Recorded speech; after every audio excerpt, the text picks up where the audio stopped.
대표 유형 5번 문제에서 이제 고소 불가분의 원칙을 좀 보도록 하겠습니다. 고소 불가분의 원칙. 이거는 제가 잠깐 좀 설명을 좀 드리고 문제를 이제 풀게요. 자, 고소 불가분.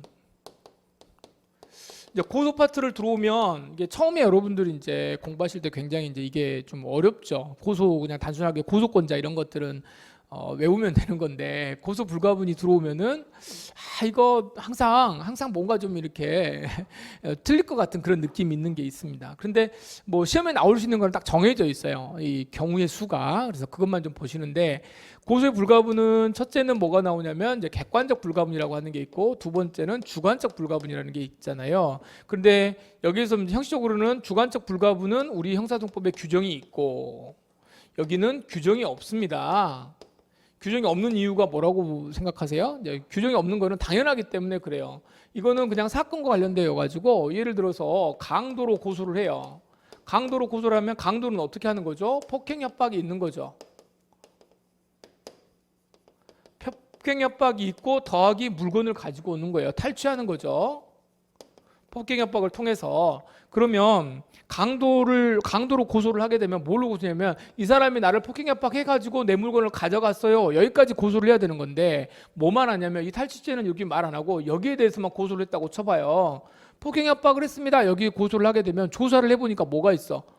고소를 해보니까 강도 여기도 한 거예요. 이게 탈취도 한 거예요. 그러면 어떻게 되는 거야? 이거 당연히 여기에도 고소가 있다라고 미치는 거죠. 물론 얘가 친고죄가 아니지만 예전에 친고죄 같은 경우 이제 여기 뭐가 문제가 됐냐면 이런 경우입니다. 강간 같은 경우죠. 그럼 강간은 어떻게 해요?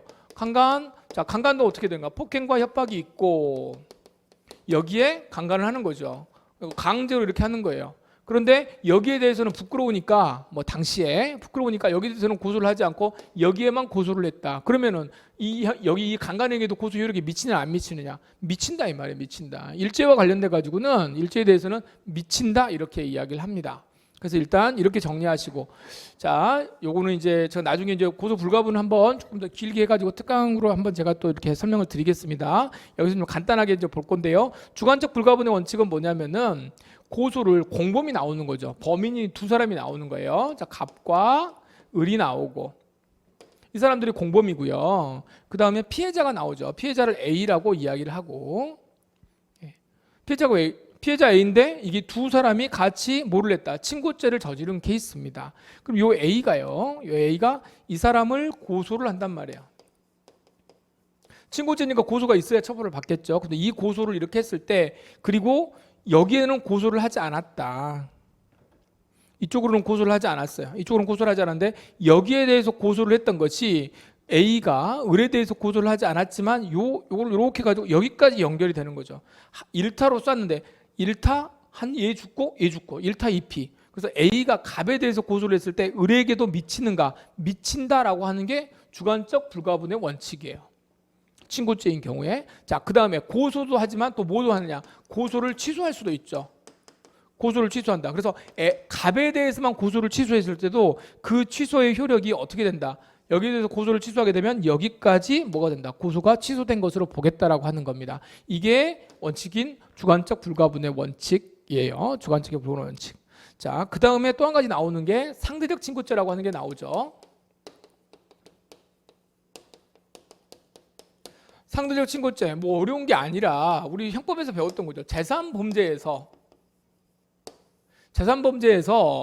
강도라든가 강도, 손괴 뭐 이런 것들 빼고 이런 것들 몇 개 이렇게 빼고는 어떻게 한다? 가장 시험에 많이 나오는 건 절도를 같이 하죠. 절도인데 일정한 친족 관계가 있는 사람 이렇게만 생각하시면 됩니다. 이거 나중에 이제 형법에서 조금 더 이제 자세하게 배우시기로 하고요. 일정한 친족 관계가 있으면 뭐가 있어야 된다? 이때는 고소가 있어야만 공소를 제기할 수 있다. 그러니까 실질적으로 뭐가 되는 거야? 이때에도 친고죄가 되는 거죠. 근데 이게 친족 관계가 중요한데 이 친족 관계 중에서 이제 항상 시험에 나오는 거는 뭐냐면은 삼촌이 나와요. 삼촌 아니면 이모. 근데 이 사람이 어떻게 해야 돼? 같이 안 사는 사람. 동거하지 않는 삼촌이 꼭 나와요. 동거하지 않는 삼촌이 나와가지고 어떤 케이스로 만들어지냐면 이렇게 가는 거죠. 조카가 갑이 있고, 자, 을은 누구냐면 조카의 뭐가 된다? 친구가 돼요. 조카 친구.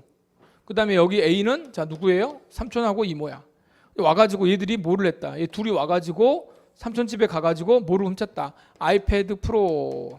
정말 이거 사고 싶어 죽겠는데 사고는 싶은데 별로 쓸 일이 없을 것 같아가지고 제가 지금 못 사고 있는데요. 뭐 돈도 저 돈은 많은데 자, 아이패드 프로를 사고 싶어가지고 이 조카가 어떻게 하는 거야? 우리 삼촌 집에 가가지고 어떻게 하자? 같이 훔치자고 그러고 훔치러 갔단 말이에요. 보니까는 아이패드가 이제 훔쳐졌다.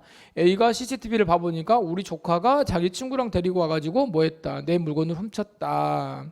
절도죄죠. 절도죄이기 때문에 자, 요상에 보면 절도죄는 뭐예요? 기본적으로는 친고죄가 아니란 말이에요. 친고죄가 아니니까 A가 신고를 하게 되면 두 사람이 나오면은 갑하고 을은 그냥 처벌받으면 되는 거예요. 친고죄가 아니기 때문에. 그런데 이 사람하고 둘의 관계가 무슨 관계야?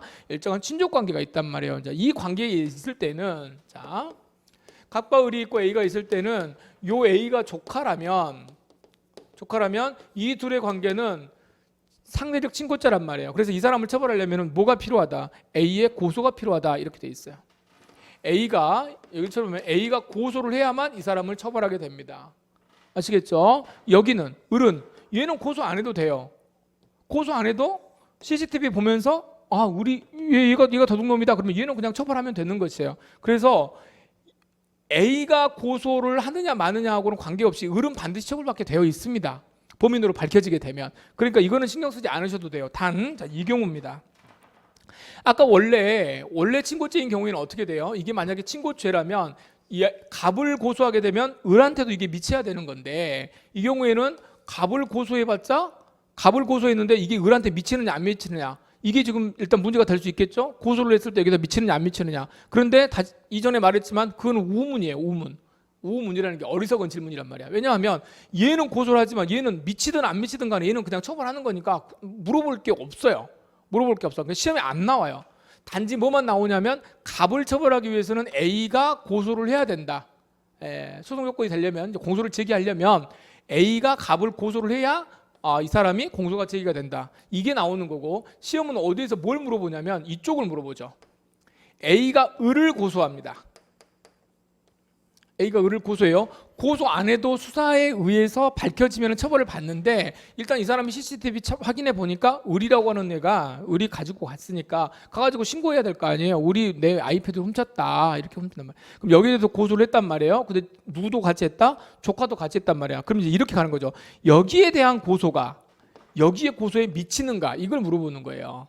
나는 조카 친구를 고소했는데 이게 조카에 대한 고소까지 미치는가? 요거 미치지 않는다 그 말이야. 여기 조카를 고소하려면 직접 고소해야 된다. 이렇게 갑니다. 직접 고소해야 된다. 그래서 어떻게 되냐면 이 고소는 이렇게 표현하죠. 신분 없는 자에 대한 고소는 신분 있는 자에게 미치지 않는다.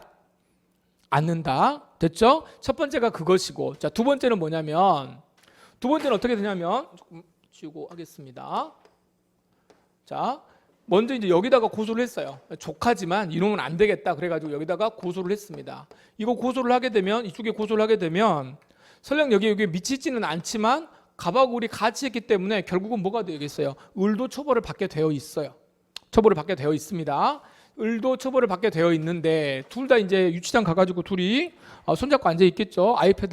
왜 아이패드를 훔쳤을까? 좀 더 기다렸다가 다른 거 훔칠 걸 혼자 막 그런 소리 하고 있어. 속이 없는 애들이죠. 자, 이렇게 하고 있는데 둘 다 유치장에 들어가 있는데 이 상황에서 A가 전화를 받습니다. 누구한테 전화를 받냐면 갑의 아빠한테 전화를 받아. 갑의 아빠가 누구냐면 A의 형님이야. 조카니까 와가지고 욕들 하면서 이 시끼야 이렇게 말하면서 네가 임마 아무리 그러니 저러니 말이야 조카를 지금 전과자로 만들려고 하는 거냐 이러면서 그 아이패드 얼마냐 내가 돈 줄 테니까 빨리 고소 취소 안 해 이러면서 막 소리를 꾸락꾸락 지른단 말이야. 이때 어떻게 합니까? 형님하고 완전히 의리를 끊을 거 아니면은 형님 제가 우리 조카가 지금 이거 처벌 받으려고 내가 지금 일부러 한 거 아니고 겁 좀 주려고 한 거예요. 알았어요. 근데 좀 이따 갔다가 고소 취소하고 올게요. 고소를 해버려. 고소 취소한단 말이야. 고소 취소하면 여기는 처벌 받아야 안 받아요? 안 받겠죠. 근데 얘 둘이 지금 같이 있잖아요. 고소 취소했던 취소 효력이 여기에도 미치는가? 요것도 안 미친다. 자, 그러면 어떻게 돼요? 신분관계가 있는 자에 대한 고소 취소의 효력은 신분관계 없는 자에게 미친다 안 미친다? 안 미친다. 그러니까 항상 갑하고 A는 자기들끼리만 논다. 지금 이렇게 가는 거죠. 그래서 이거 두 개만 정리하시면 끝이에요. 특별하게 문제가 될 게 없어요. 아시겠죠? 케이스가 나올 때는 거의 이 두 케이스니까. 자, 그렇게 보면 자, 문제 보겠습니다. 1번. 친고죄의 공범 중 그 1인 또는 수인에 대한 고소 또는 취소는 다른 공범자에게 효력이 있다. 여기 상대적 친고죄란 말 안 나오죠. 안 나오니까 당연히 이거 맞는 말이지. 한 사람한테 고소했는데 다른 사람한테 미친다. 취소? 다른 사람한테 미친다. 이 말인 거죠. 두 번째. 고소 불가분의 원칙은 임의적 공범에는 적용되지 않는다. 임의적 공범이든 필요적 공범이든 관계없습니다. 고소 불가분의 원칙은 둘 다 미칩니다. 자, 3번. 상대적 친고죄의 경우에 신분관계 있는 자에 대한 피해자의 고소 취소는 비신분자의 효력이 있다 없다. 자, 신분관계 있는 자가 누구예요? 신분관계 있는 자 항상 생각하시면 조카 이렇게 쓰면 조카를 해놨는데 조카한테 야 조카 너 이제 취소해 이렇게 말하는데 조카 친구한테도 미쳐요 안 미쳐요? 안 미쳐요. 그러니까 둘이 유치장에 있다가 삼촌이 와가지고 취소하면은 갑은 집에 가고 을은 뭐예요? 을만 남아 있는 거예요. 여기서 내린 결론 뭐예요? 자, 우리 삼촌 집에 가면은 뭐 있어 그래가지고 같이 가자 그러면 절대 따라가면 안 되는 거야. 절대. 이모 집에도 가면 안 되는 거예요. 친구 잘 만나야 된다. 뭐 이런 교훈이 있죠. 3번. 그래서 거기 틀렸고 4번. 경합범이란 말 나오죠. 경합범 동그라미 치시면 앞으로 경합범이란 말이 나오면 이게 서로 다른 거잖아요. 경합범. 죄가 서로 다른 거기 때문에 남남이란 말이에요. 그래서 보강 증거 같은 것도 어떻게 해요? 무조건 둘 다 각자 필요하다. 남이다 이렇게 생각하시면 됩니다. 그렇기 때문에 4번 보시면 경합범과 관계 있는 수개의 범죄 사실 중 일부 사실에 대한 고소의 효력은 그 이외의 범죄 사실에 미친다. 안 미쳐요. 미칠 수가 없어. 이 경우에는 뭐죠? 이게 무슨 죄야? 일죄니까 미치는 거지. 별개의 죄인데 생각해 보세요. 강도하고 강간을 했단 말이에요. 강도에 대해서 고소했다고 강간에 대한 고소에 미치느냐? 안 미쳐요. 자, 뭐 친고죄로 가게 되면 예를 들어서 모욕죄라고 생각해 봐요. 모욕죄는 이게 뭐가 있어야 돼요? 고소가 있어야 된단 말이에요. 근데 둘이 이 사람이 강도 한번 저지르고 모욕 한번 저질렀다. 근데 고소를 어디다가 해? 강도에다가 했단 말이에요. 그럼 강도는 처벌 받겠지. 모욕은 이게 별개의 죄라고 한다면 어떻게 된다? 경합범이라고 한다면 모욕에는 뭐가 없어요? 고소가 없으니까 모욕죄는 처벌받지 않습니다. 그래서 경합범은 일단 효력이 미치지 않는다. 우리 문제 풀다가도 경합범 나오면은 뒤에 서술어는 뭐예요? 미치지 않는다. 효력이 없다. 그렇게 가셔야 됩니다. 잘 모르겠으면 그렇게 가셔야 된다 그 말이에요. 이해는 되실 거라고 생각합니다. 이 문제는 남한테 설명하실 수 있을 만큼 여러분들이 공부를 하셔야 됩니다. 대충 2단어 나오면 이렇게 된다 이렇게 생각하지 마시고 조금 시간을 두고 문제를 풀어보시기 바랍니다. 정답은 1번입니다.